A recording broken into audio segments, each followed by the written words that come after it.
Raise your hand if someone told you that you need 20% down to buy a house.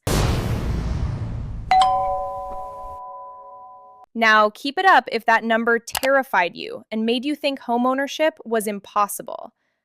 Yeah, I see you. And I'm here to tell you that 20% rule is a myth that has been keeping people renting for decades. Let's fix that. Quick history lesson. The 20% down idea comes from a time when you had to put that much down to avoid paying PMI, private mortgage insurance.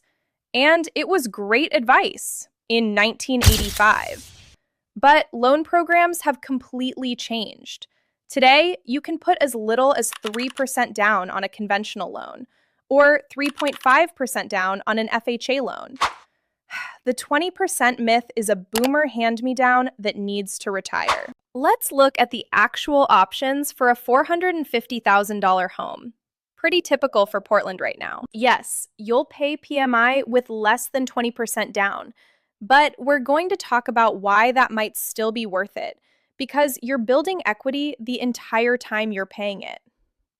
Okay, here's the part of the video that makes people say, wait, this can't be real. Down payment assistance programs. These are grants and low-interest loans from state and local governments specifically to help first-time buyers. And they are real.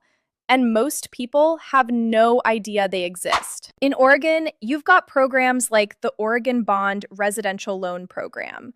There are also HUD-approved assistance programs, local city grants, and employer-based programs.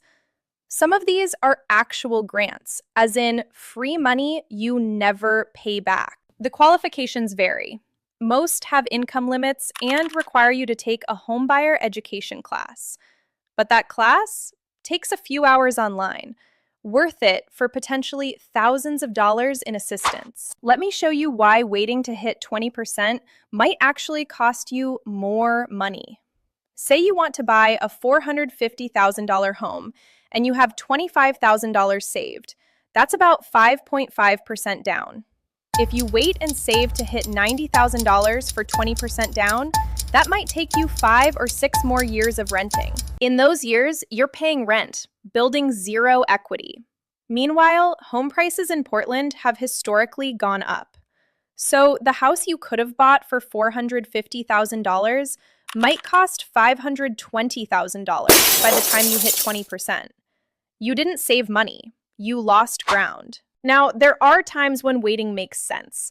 If your credit needs work, if your job situation is unstable, This is fine. or if the market is severely overpriced. But the 20% rule alone is not a reason to wait. The 20% myth is officially dead. Next video, credit scores and mortgage rates, because I'm going to show you exactly how one credit score point can mean a $50,000 difference over the life of your loan. That one gets spicy. Subscribe.